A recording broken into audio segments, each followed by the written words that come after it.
Mhm.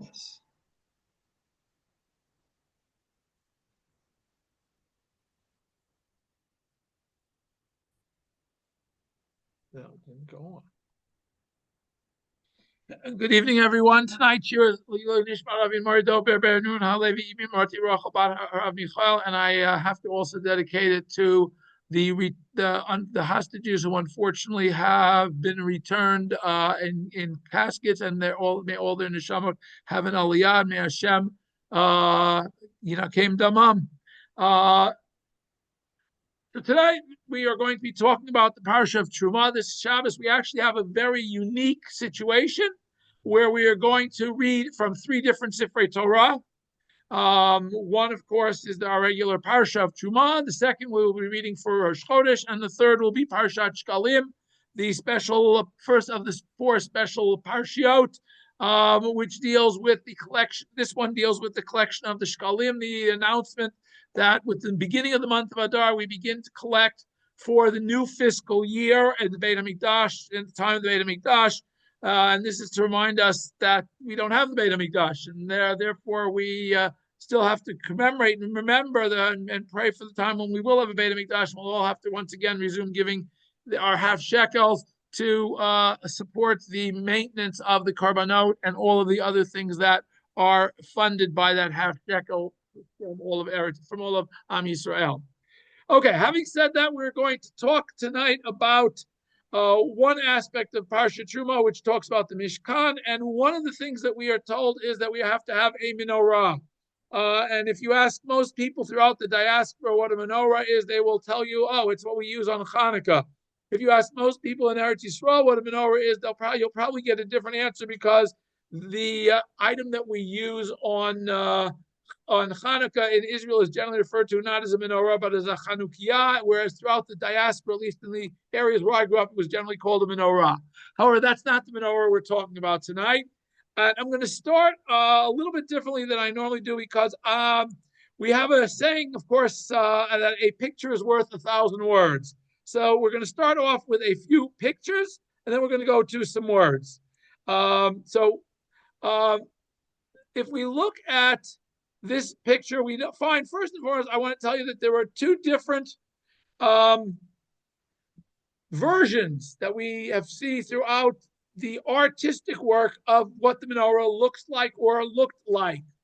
And they're similar, but they have one overarching difference, and that is the shape of the six branches. Are the six branches, as we see in view one here, are the six branches straight and going off of the main stem at an angle, a sharp angle, or as we see in version two, are the, oh, wait, what happened? What happened to my picture two? Here we go. Where's picture two? Here we go. Picture number two, where the six branches come off at an arc, a semicircle from the main branch. So those are the two options that are generally shown in the artistic works. Unfortunately, we don't have a model of the menorah. We don't have a picture of the menorah. So we really don't know which of these two the menorah that Moshe built was. But we're going to see what the Parshanim have to say. I just wanted to show those two just to give us an idea, because I try to explain that in words. I couldn't. So at least now you see what I'm talking about when I say there are two different versions. And with that having been said, we will now go to the Parsha here and begin. Okay. Now, I wanted to start with the actual text of Parsha. This is chapter 25. I believe it's the third Aliyah, if I'm not mistaken. Yeah. And it's chapter 25, Pasuk Lamed Aleph, Pasuk 31, and we begin and we go. The Asita Menorah Zahavtar, and you shall make a menorah of pure gold. Miksha, it is to be a hammered out work. Teyaset Menorah, the menorah shall be made. Yerecha, its base, Vikana, and its main stem. Givi Eha, it has some type of cups. Kaftoreha, some type of knob or button. Uparacha, and some type of flowers. Mimena yihu, they should all come. They should be coming out therefrom. The shisha kanim yotzim mitzidel, and there are 6 branches that come out of its sides, the side of the main shaft. Shlosha kanim menorah mitzidel echad, 3 to one side of the menorah, shlosha kanim menorah mitzidel sheni, and 3 from the other side of the menorah. As we saw in the pictures, 6 branches coming off on 2 different sides, 3 on each side. Shlosha giviim, there are 3 again cup-like shapes, mishukadim, that are somehow almond-like. That's what mishukadim means. They are almond-shaped or almond-like in one branch with a kaftar and a ferach. So each of the branches we're going to see has 3 cups, 1 knob or button, and 1 flower. And each another branch has, again, same thing, 3 cups, one knob or button, 1 flower. This is for each of the 6 branches that go forth from the menorah. And by the way, the 7th branch, the main branch, also had the same layout, the 3 cups, a button or knob, and a flower. Now, in addition to that, menorah, in the menorah, there were arba giviyim, there were 4 additional cups, mishukadim kaf torah ufracha, that again were in this same thing. They were almond shaped, together with a flowers, buttons and flowers, and that's referring to the main stem. So the main stem had, in addition, had 4 cups, flowers, and at least 2 flowers and at least 2 knobs.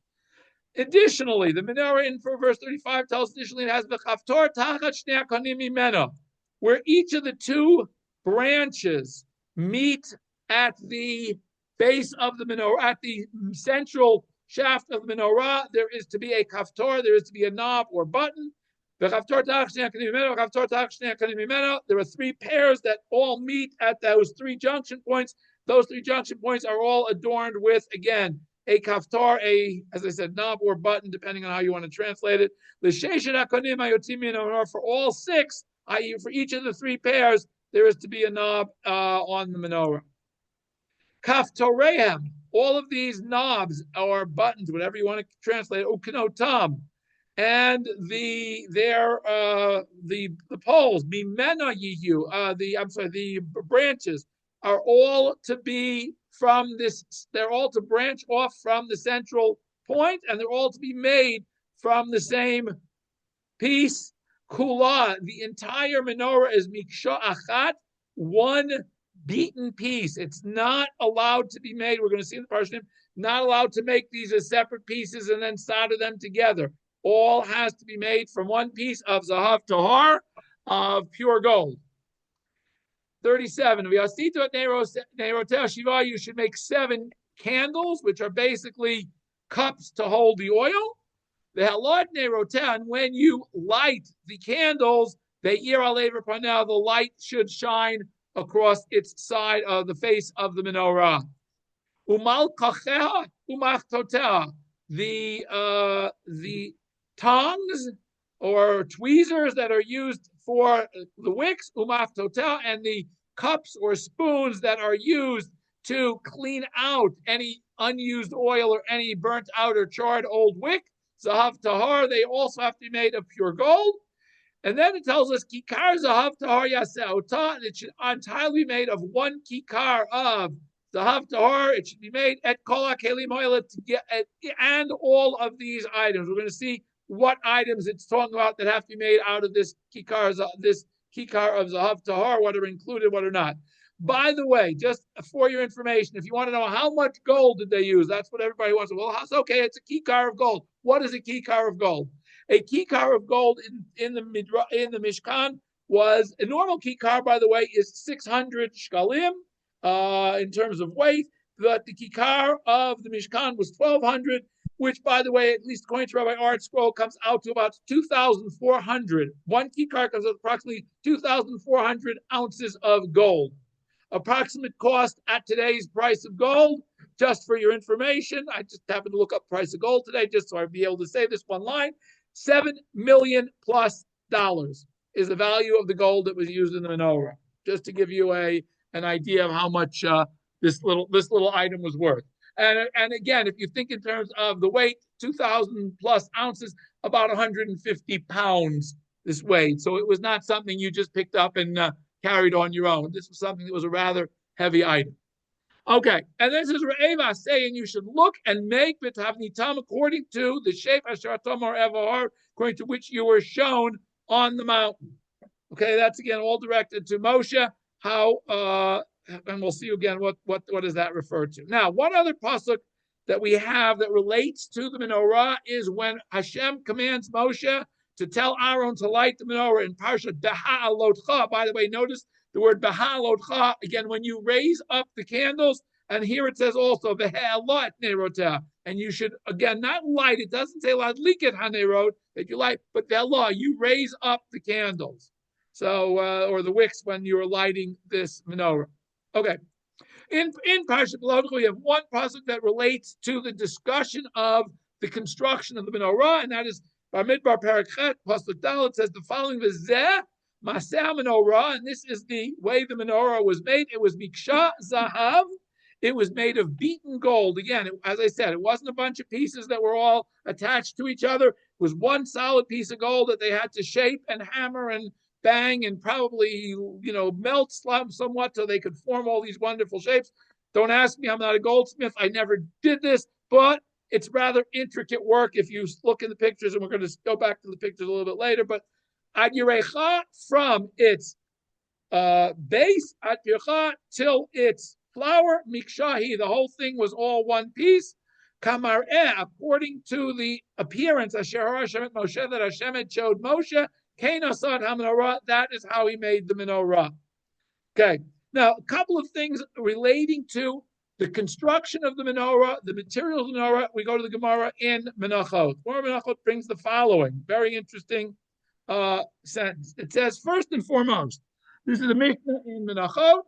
Daf Chaf Chet Amud Aleph says the following: Shiva Kanei HaMenorah. There are 7 branches of the menorah. Now remember, we talked about 6 branching off from the main branch. There's the main branch, makes 7, and we have 7 branches of the menorah. Ma'akvin zeh et zeh. Each of them hold back the other one. So in other words, if I have a menorah that has fewer than 7 branches, it does not. I cannot use it in the Mishkan. I can't use it in the Beit HaMikdash. It does not fulfill the obligation. You must have a 7-branched menorah. Otherwise, it doesn't work. Shiva Nerotah, similarly, you have to have 7 candles. Ma'akvin zeh et zeh. They cause one not to fulfill the mitzvah. If you only light 5 or 7 doesn't work. You light 3 doesn't work. Has to be 7 candles. Otherwise, you don't have menorah. The Gemara discusses why. Why have to have 7? Why can't I have fewer? My time. What is the reason? The Gemara asks. Because Havaya Kativ Bahu. It says. If you look back in the original pasuk of the Mishkan, it says Te'aseh Yihu. The word Yihu. Here we go. Bracha mimeno Yihu. That it has to be Yihu means it has to be exactly as described. Okay, and we're going to see, by the way, that that's not always the case. Even though we just described a very fancy menorah with buttons and knobs and flowers and everything. We're going to see later that that's actually not a requirement always. But even though it says here the word Yehu, that is to teach us that it has to always be 7 candles. At least that's what the Gemara wants to say. Now, then the Gemara goes further. It's Tana Rabbanan. We learned the following. Menorah, to make a menorah, you had to have a solid block of gold to start. You started with a solid block of gold. Umin hazahav, a solid block, umin hazahav. And it has to be gold. Asa'amin grutaot, if you made it out of different pieces of gold, pisula, it's puzzle. That's if it's gold. Mish'ar minei matacha, but if you made it from something other than gold, Kishera. It is okay.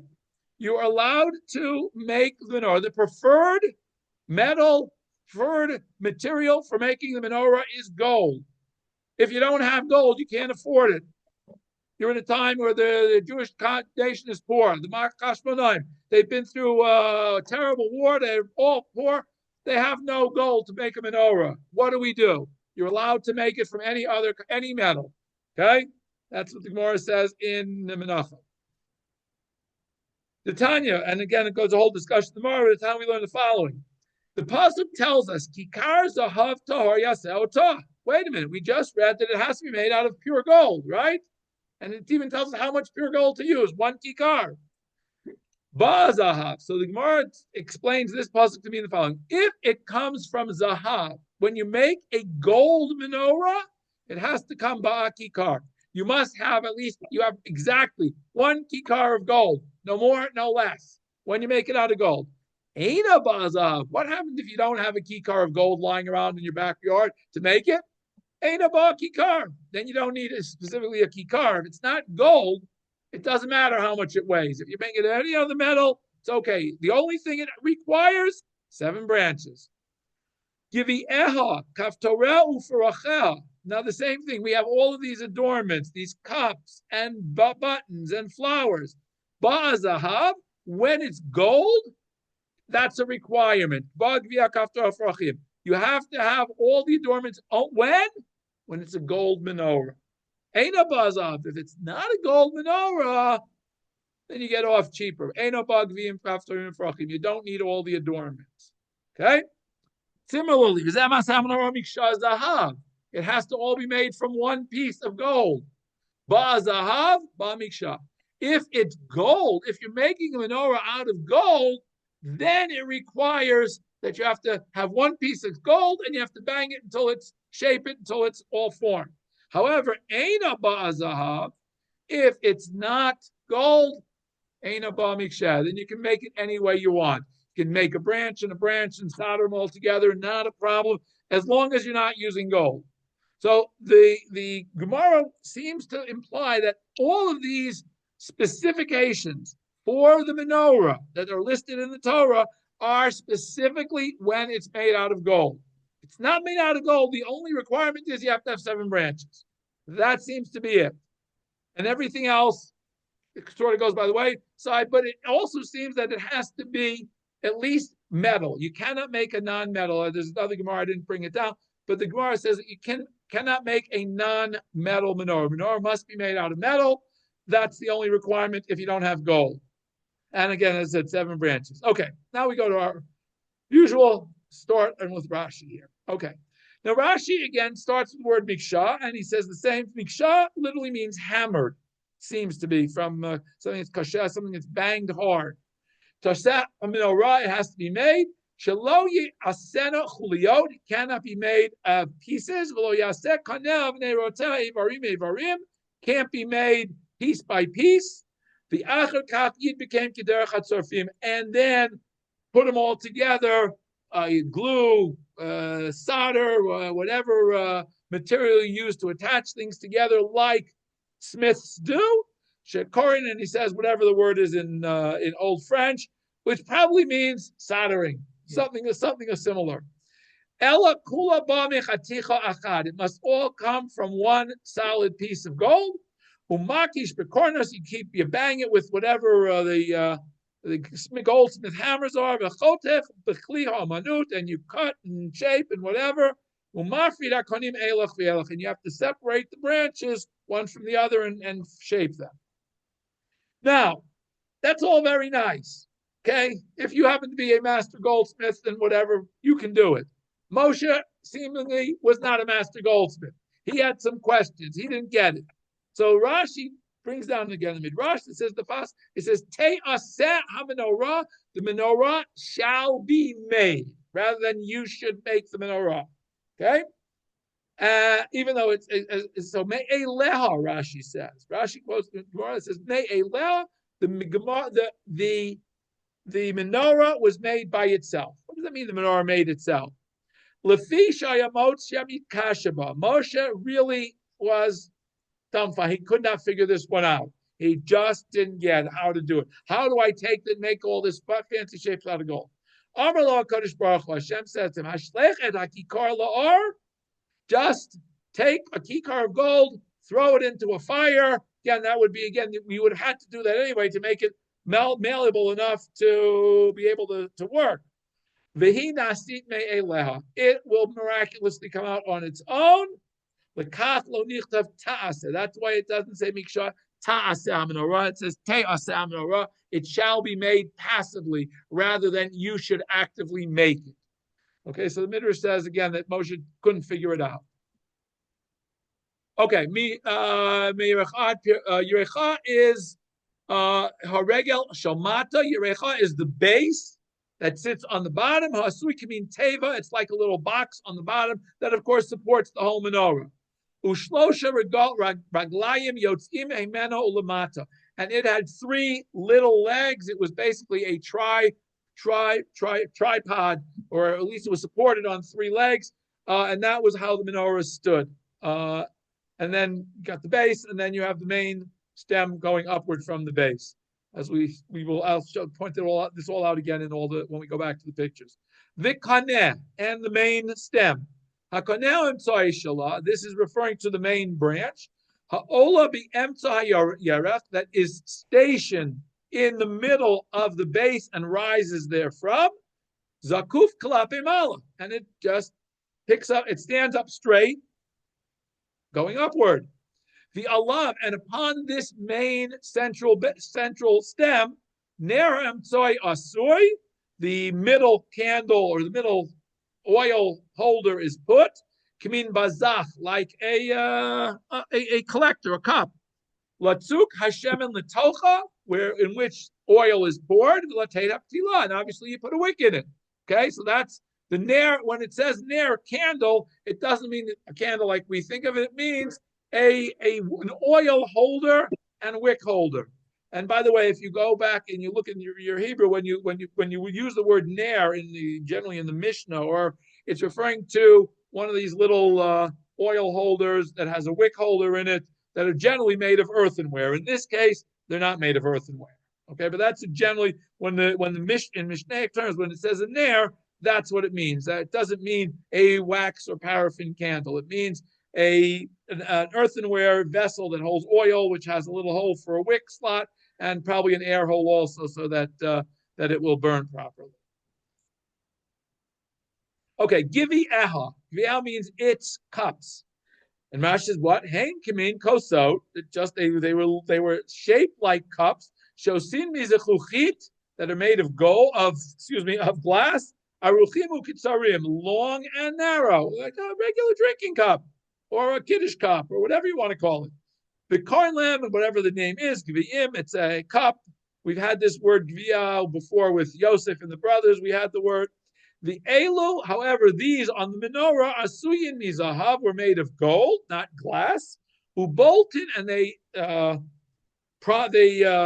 protruded. The yotzin mikol kanev v'kanev. Communion shenachlim b'makazuv. They went. They projected from each of the branches according to the number they were given, which was 3 for each branch. The lo hayu ba ela lenoi. The entire purpose of these cups was for adornment. We shouldn't think that any of these things, not the cups, not the flowers, not the buttons, they have no functional job. They are strictly for adornment to make this a nice looking menorah, not just a plain bland pole and stem and nothing else. So all of these are part of the adornments of the menorah. Kaf Torah. Now these buttons. Kamin tapuchim agulim saviv. It was like an apple at a round. It was a rounded.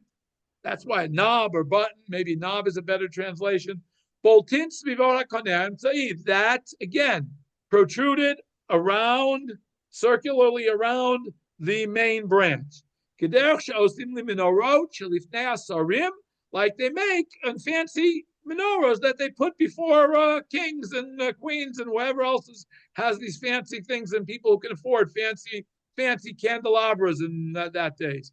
The Karin Lahem, and they're called something in French again, kaftorim, whatever kaftor is. Again, kaftor generally means a button. Probably in this case, a knob is probably a better translation. Uminyan shalahem katuv parsha, and the number of them is also written, and that tells you exactly how many of these there were. Kama kaftorim boltin mimena, the kama chelek ben kaftor lekaftor. And Rashi, we're going to see later on. Rashi is going to give you a count of all the buttons and all the pieces that are here. Uparachel, and the flowers. Again, these were adornments that were made in some type of flower-shaped item. Mimena yihu, all of these things, the cups, the knobs, and the flowers all had to be protruding from the menorah itself. Hakol, miksha, all of these were banged and shaped. These are all shaped from that same solid block that we started with. The lo yasim levadam, you cannot make each of these adornments individually, v'yad became, and then attach them to the menorah. So again, when you're making this gold menorah, everything is made solidly and shaped on the menorah, not individually and then attached. Okay, the 6 branches all emanated from the sides of the base, lekan ulekan, to either side. Ba'alachson, Rashi says.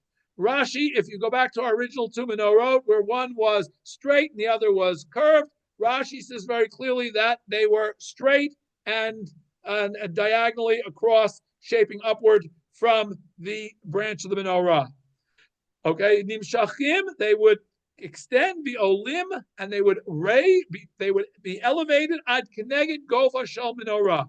They were all arranged so that all of the candles, all the 7 candles were all at the same elevation, same height of the menorah. So each branch was a different height, a different length.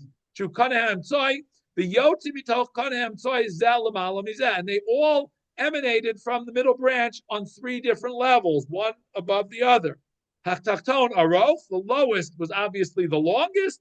V'shamala katzer mimeno, the middle one was shorter. V'elyon katzer mimeno, and the top one was the shortest. The top, the inside pair was the shortest pair.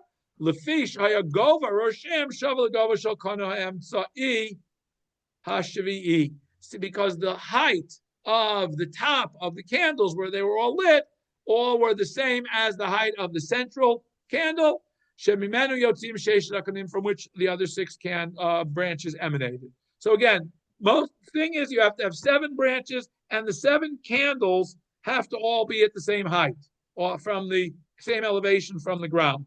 That's the requirement, regardless of whether it's gold or not. That thing with the 7 candles and the branches coming out to the same level, that stays no matter what. Mishukadim, again, Ketargumah, as it's translated, Mitsu Yarim, they were ornamental. Hayu Kedech Sheosim L'Klei Zahav Klei Kesef Zahav. Again, Shukadim means they were some type of adornment, fashioned or whatever, for beauty, period.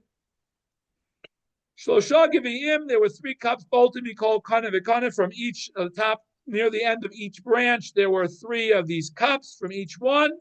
Kaftar V'Ferach, as well as 1 knob and 1 flower, were Hayolchol Kana V'Kana. So each of the 6 branches has 3 cups, 1 knob, and 1 flower.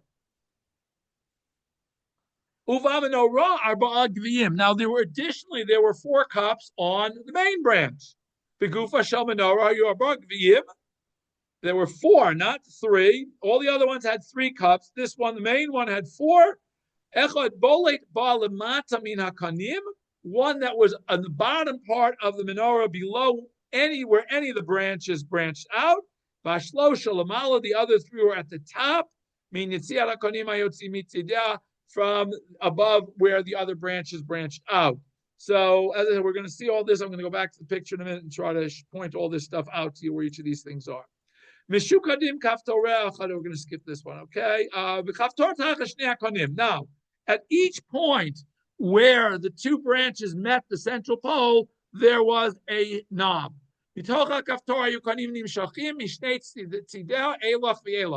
From this button is where the two branches emanated out. That's the way it was learned in the chapters that talk about the Melechet Mishkan. Now, Rashi is now going to go through the entire structure of the menorah from bottom to top. Gova Shel Menorah, the entire height of this menorah, of the central shaft, from the floor to the top of the menorah, was Shmona Asar Tfachim, was 18 handbreadths, approximately 1.5 meters, somewhere in that range, somewhere, which would probably put it at about the average height of a short person. Okay, a little bit shorter than the average height of a person. Okay, haraglayim v'aperach shlosha tfachim. The first 3 tfachim, if you were going from the floor, were taken by the feet, the base, and there was a flower at the bottom, at the top, right at the base, where the stem begins. There was a flower there. Now that flower, by the way, is not mentioned in our parsha. He haperach amar b'yerach. That is the flower that is mentioned in the base. Shenemar, where it says ad yirecha pircha, the pasuk in Balotcha, it says from its base to the flower. That's the flower. Okay. Utfachayim chalak. Now after that base, the next 2 tefachs along the main stem had no ornaments on it. Then there's a tefach shebo gevia me'arba geviyim. Then there was a tefach, the next tefach number 6 from the floor, has this cup, this extra cup. Remember we said there were 4 cups on the main base, as opposed to 3 on all the other branches. Then we have a kaftor v'ferach mishnei kaftorim u'shnei aprachim amurim b'menorah atzma. Again, we have a flower together with this 1 cup. We have 1 flower and 1 knob. Okay, those were all in that tefach. Shenemar b'shukadim kaftor frachel aman shebekon shnei kaftorim shnei frachim levad mina shlosha kaftorim. In addition to the 3 knobs where the branches branched off, there were 2 other knobs and 2 other flowers in the main branch. And then we have 2 more. I'm sorry, we're going with 2 tfachayim chalak. Then we have 2 more. Every time we have a group of ornaments, we then have 2 tefach. 2 tfachim are empty to leave space till the next set of ornaments. Then we have a tefach kaftor shnei kanim yotzim mimena.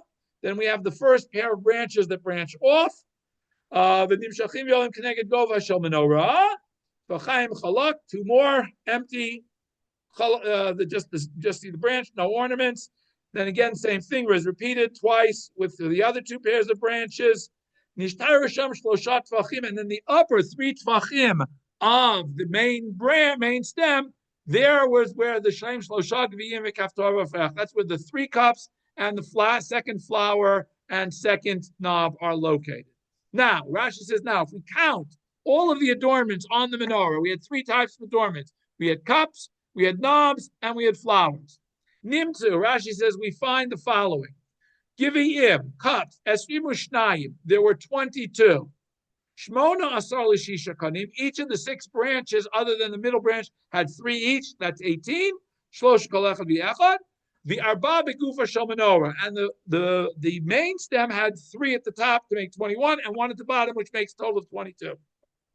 Harei esrim ushnayim. Then there were 11 knobs. Acharasar kaftorim. Shisha b'sheish hakonim. Each of the 6 branches had 1. Ushlosha begufa shel menorah. There were 3 that the 3 pairs of branches came out of. That makes 9. Ushnayim od b'menorah, and there were 2 others. 1 at the bottom with the cup, and 1 at the top with the 3 cups. That's how we get to 11 knobs.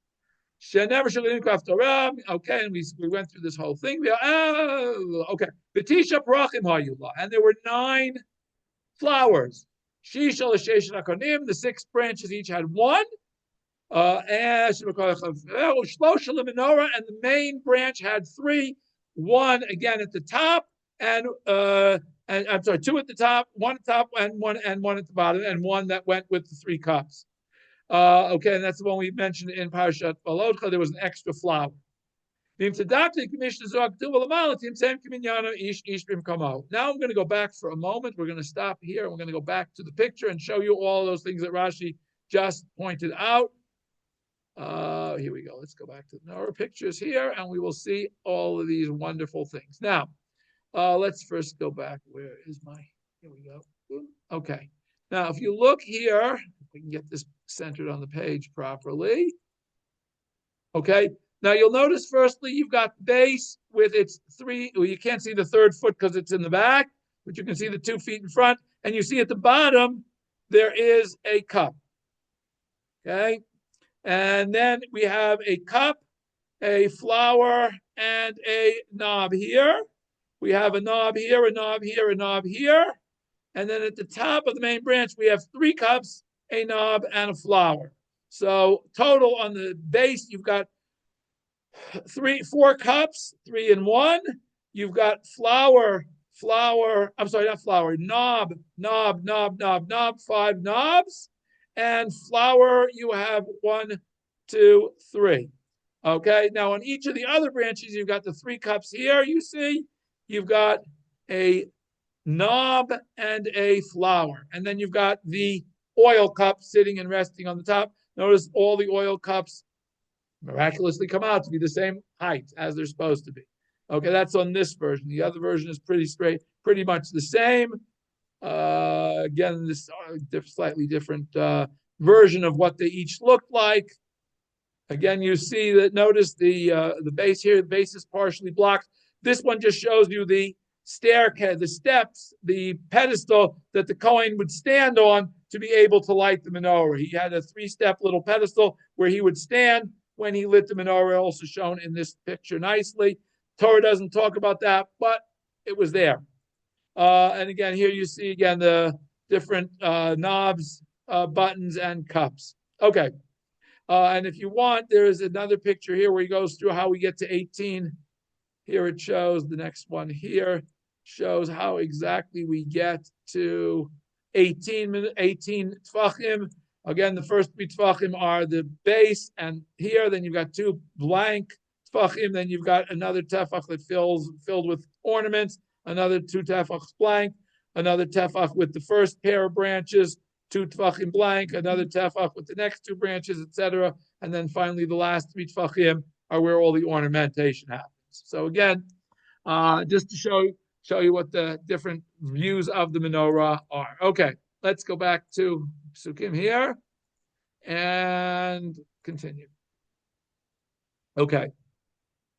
Okay, now, after it spoke about all this ornamentation, it then said you have to make the candles. You have to make 7 Menorah. If we go back to the Psukim all the way in the back, it describes all these ornaments, the cups, the things, and then it says, after all that, it says it should be, all of this should be contained within a kulam ikshachat zav tahar.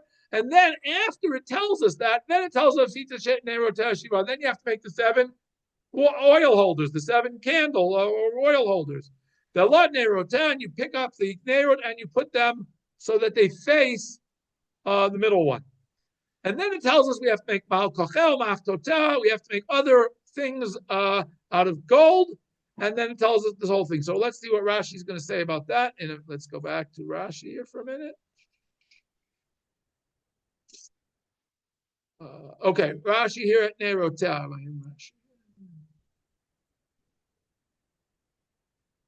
Okay. So Rashi continues by describing the candles. What are they? They're kamin bazichim. They're like cups. Shenotnim b'tocham hashemen b'aptilot, to put the oil in the wicks in. Now it says in the Torah, "He'ir al aver panel." The light should go toward the face of the menorah. Asa sheishin hanerot shebroshe hakonim. They made the 6 candles that are on the top of each of these branches, hayotzim mitideh, which came out from the 2 different sides. Misubim klape ho'emtzoi. In other words, the wick holder was set so that the wick would point toward the middle of the menorah. Kadeshu anerot kishetadlikam, so that when you lit them, meirim al aver panel, all the light would shine toward the front of the menorah, toward the base of the menorah, toward the central point of the menorah. Musav aram al tzad pnei hakoneh emtzai, so that all of the light would face toward the middle pole, shiguf ha-menorah, which is the main pole of the main brand, the main foundation of the menorah, body of the menorah. Okay, then it says we have to make malkochim and machtatot. Malkocha is something that takes, a grabber. And Rashi says, Hem hatzvatim, these were the tongs or tweezers. Haisuim likach bem tila mitoch hashemen liyashvam ulemoshkan b'pianerot. These were to pull the wick out of the oil and to set it in its proper position so that it would burn properly. Because they're called malkochayim because they're from the word lakach. You grab with them. You pick something up with them. Okay, and Rash, and again, the Targum says tzvi taha, which is a tzevet, which is we know is the tweezers. Umalkocha, not a tweezers, tongs. Excuse me. Omachtotel. What are machtot? Kain kamin bazichim ktanim. It's a small cup. Shechote bohem et ha'efer shebener, or a cup or a spoon that you would dig out, or not dig out, dig out's not the word, that you would be able to collect the ashes that were left each morning to clean out. Machtot is something you clean. Scoop, okay, ash scoop. It's like it's like a bowl. It's like a bowl on a handle, a spoon, a deep bowled spoon that you would use to scoop out the ashes. To clean out the ash from the wicks. Okay. Kikar zahavtar. Okay. Now the whole thing was made out of one kikar. The entire weight, together with everything, is only a kikar, lo pachot velo yoter, not more, not less. Exactly one kikar. The Rashi tells us how much a kikar is. And then ure'eva say ra'a kan bahar tavnit shani mareotcha. Now Hashem tells Moshe, I know you're having trouble understanding the menorah, so I am going to show you a picture, because a picture is worth 1,000 words. See, even Hashem says to Moshe, picture is worth 1,000 words. I'm going to show you a picture of menorah. Except Hashem, I think, shows him a 3D menorah rather than a 2D menorah.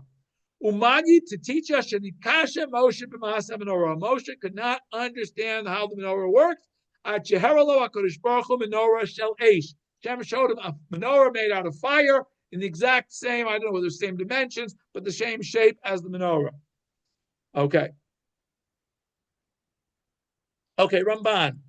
Now, I'm going to focus, Ramban is focusing, this Ramban focuses on what was included in that kikar. We said the menorah is made out of one kikar, they bang it, they pound it, and make something out of it. Question is, what's included? Shelo yemish kalaim kol kelei kikar. Rashi says, lo pachot v'lo yoter. He quotes Rashi, who just said that it has to be exactly kikar to make the menorah and everything. And that seems to be the simple explanation of the verse. If that's the case, I have Tema Gadol. I got a major problem with that, Ramban said. Clearly,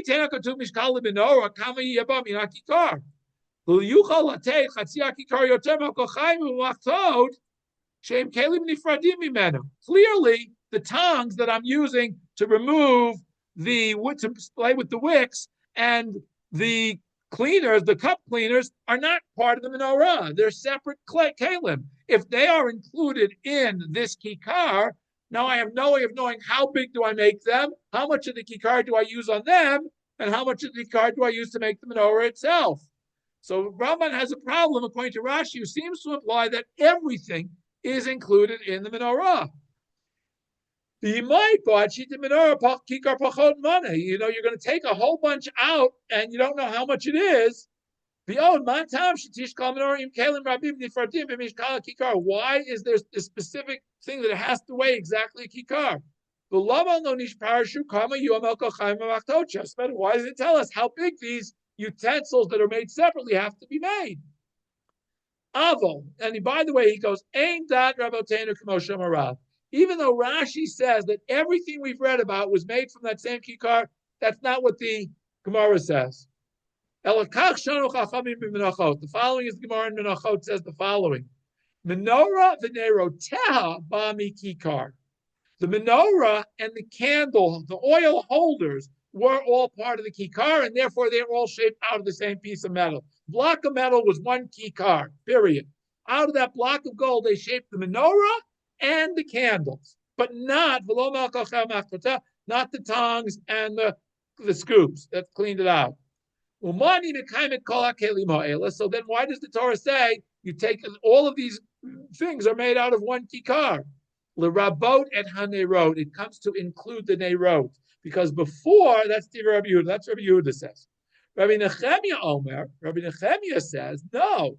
Menorah ba mikikar v'lo neroteh u'mal kochel machloteh. The candles are also not included in the kikar. The kikar is the basic menorah, not the cups that hold the oil. Those are not part of the menorah, and certainly not the cleaning pieces are not part of the menorah. So why does the Torah say all of these things have to be made from this kikar? It doesn't mean that. That the cup and the tongs and the bowl, the cleaning scoops, all have to be made of gold to honor the menorah. That's all it means. And if you read the Psukim, that works.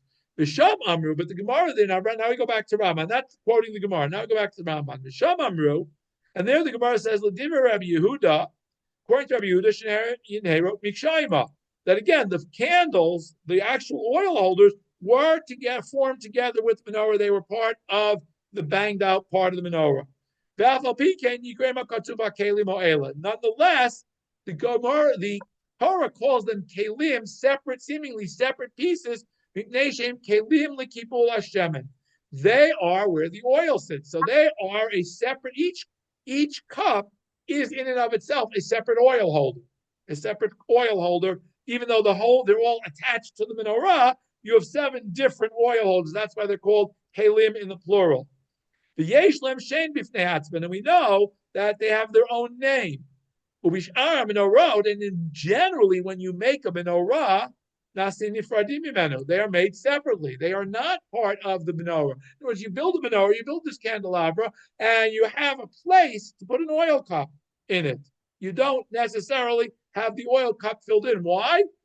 Very simply because you can't get it cleaned if you can't pull it out of the menorah. You can't really wash it thoroughly if it's part of that whole big menorah, because to schlep the big menorah over to the sink to wash it is impossible, or to the pond to wash it. Remember, we just said this is a rather heavy piece of metal. So to say that, and that's why Rambam says normally the normal way, which seems to that's why the oil holders are not part of the part that is all attached as a single piece. They are 7 separate pieces, because obviously it makes it easier to clean. And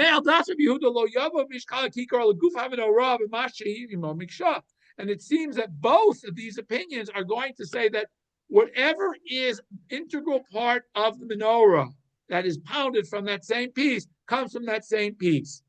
The lo kelim nifradim mimenu klal. Uvediver Reb Nechemia Amrusham, Umani Mekayim Kolach Kolesh Yuklom Zero Lahavlo Nisrocha Ela Lefi Neirot. It only tells us that the candles had to be also made of gold. Now, again, but both of these opinions, and this is why Ramban has a problem with Rashi's Pshat, is because neither of these say that the tongs and the scoops are included in the kikar. So both of these opinions seem to say that the only thing that's included in the kikar is either only the menorah or the menorah and the candle holders and the oil holders, and that's it. And the simple interpretation seems to be Yomar Kikar Zav Yaseh Ota, comma, at Kol HaKelim Ha'ela Yaseh Zahav Tahar. That the kikar is used for making the main menorah, and all the other things that are made separately have to be made from gold. Kilo perish Chila B'nei shoes of klal, because when we first mentioned the candles, the oil holders, doesn't mention that they're made of gold at all. And similarly, when we read about it in Parshat Vayakel, where they actually make the menorah, it says Vayaset Neroseh Shiva. He made the candles separately from the menorah. It seems he makes the menorah, and then he makes the candles, and the Malkochel Makrozel Zahav Tahar, and he makes everything else out of gold. The Ein Zahav Tahar Chozer Rakel Melkochayim Machto. The Chazar, and then there again it says Kikar Zahav Tahar Asav Kol HaKeleh, that all of the kelim are included in the kikar. What does that mean? Shasa Kol Keleh Zahav Tahar V'lo Min HaKikar. So again, the verses both here and in Pekudei imply exactly as both Rabbi Yehuda and Rabbi Nechemia both say, that either the candles are included in the kikar, or they're not. But in any case, everything has to be made from gold. But the melkochaim, the tongs and the scoops are definitely not part of the kikar. Okay, Vikanes owed, and by the way, even further, there are other things that we need, right? We need something to carry the oil. The oil didn't just fly over to the menorah by itself. We need oil holders, right? How'd the oil get there? Vikanes owed in addition, we have more things that were needed for the menorah. Yes, we talked about cleaning it, but we didn't talk about filling it. So we have to have the oil holders, or also the oil bringers, also have to be made of gold. There are other things that are needed for the menorah, as we see when they traveled. They covered the menorah and all the other things that were there to service the menorah were all put in the same bag when they traveled, when they carried the menorah.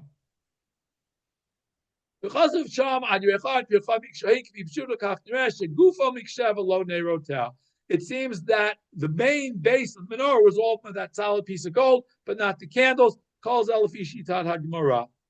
the Gemara. Now Ramban goes further and brings another whole version of the whole Melachah Mishkan. We're not going to get to that because my time is running short. And I want to go quickly to one last short thing that Rav Hirsch says, and then we're going to go back to the pictures for one more minute, and then we're going to call it a night. Rav Hirsch says the following, okay? Again, just on the same issue that we're talking about, what's included and what's not. Klei hasharet, he says, when it says all of the utensils, he says, Klei hasharet, all of the things that are mentioned in this previous verse as being made of gold, lo hayu kololim b'kikar hazav, were not included in the one kikar. Mina kikar nasu rak otam chalkei menorah shalem nemar miksha achat. The only thing that was, he says it very clearly, the only thing that's included in this kikar is whatever was made of the miksha achat. So as we took a whole kikar of gold, that's what was shaped into something, and whatever it was shaped into was included in this this weight, but not the other serving things that were all made separately. Have Omer. So what does that include? It includes obviously the main shaft, Shisha Kanim, the 6 branches, Hagivim, all of the cups, Hakaftorim, all of the knobs, Hakrachim, all of the flowers, the Gam Kain Gam Hanerot, and also the oil holders, the oil holders. Shigam Hem Nasu Mikshachadin Kol HaMenorah. He says exactly like Rav Yehuda. He goes with Rav Yehuda's opinion that all of this was included in that kikar, and that's what was made out of that one solid block. Hachalakim, ha'ela, ha'nerot, otam kol ha'kotzuv kam b'milim et kol ha'kelim ha'ela. So that's what is called everything that is made from the kikar. That's it. Now, we're going to stop here, but I want to just 2 quick thoughts before we finish. I want to go back to show you one quick picture. It's very interesting that the only one who mentions a shape is Rashi, and he specifically mentioned that it's the diagonal. Why is it that so many artists and so many of us have, when we view the menorah, as well as when the state of Israel was founded, they used not a menorah with branches going this way, but branches going the other way? Why is that? I'll tell you why. Very simple. It's all right here. Here is why. Our favorite, one of our wonderful relics from ancient history, the Arch of Titus, we show a menorah. How is that menorah shaped? With the branches going at an arc, not at a straight line. However, having said that, we also have to understand that the Arch of Titus, again, the Arch of Titus, by the way, my understanding, was not made from a picture or a painting that was done at the time the exiles arrived in Rome, and whether the menorah was ever brought there or not is a whole different question. But clearly, even if that were the case, the Arch of Titus was not completed until, I believe, some period later. It was not completed immediately. It wasn't immediately even started till, I believe, 10 to 20 years later.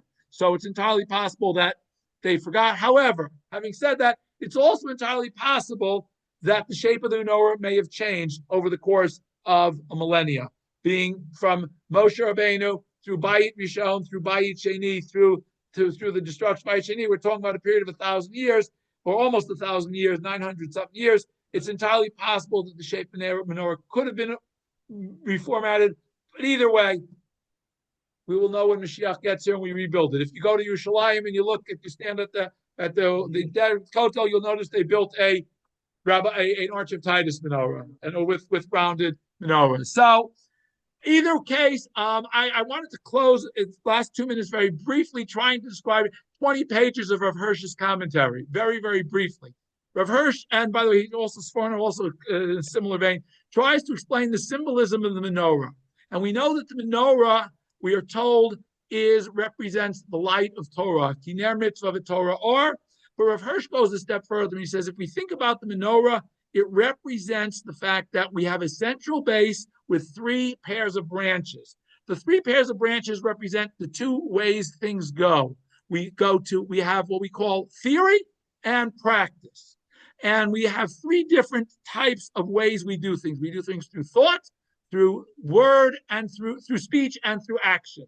So if we think about those 3 times 2, the purpose, the Menorah is trying to teach us that all of our thoughts, all of our actions, all of our knowledge should be turned toward the central base, which is basically fear of Hashem. And when we understand that and we take the Torah and we use it as a guide for our lives, to live a life as Hashem wants us to live their lives, we are sure that we will ultimately be able to be an Orla Goyim, we'll be able to reach out, and we will be able to ultimately bring the Gula Shleim Meher Yameinu. Thank you all. I open it up now for questions, comments, or feedback. Anybody? Nobody. Okay. Go ahead. Yes. Yes.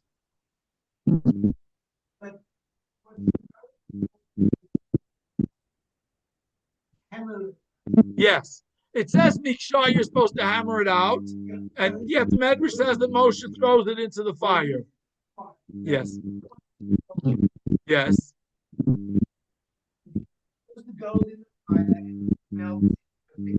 Yes. And then he throws it into a mold. Correct. That's the normal way goldsmiths works, is you make a mold, you hammer out a mold, and then you pour the liquid gold into it. You're right. By the way, it's entirely possible that that's how the menorah was made. I don't know, but again, you had to hammer the mold. I don't know. As I said. Yes. Yes. And yes. Yeah, but see, if it's got to be exactly a key card, you can't file it away. That's the whole point. You can't file it down, then you'll lose your key card. Okay. Okay. The fact is that this is exactly why the Medrash describes this as a miraculous creation of God. Okay. Okay. Having said, okay, how Hashem did it, I don't know. How Moshe did it, I don't know. But again, you're right. Normally, when you want to fashion gold, you create a reverse mold of what you're making, and you pour the liquid gold into it. Correct. Absolutely. But in this case, as I said, it seems that the menorah was not necessarily made by human, at least that's the original menorah. You also have to understand that later on, when you get to Shlomo has 10 menorahs built that go into the Beit HaMikdash. So that's a whole different story and a whole different thing, but for another time. Any other questions or comments? Okay. All right. Have a good rest of the week. Shabbat shalom to everyone.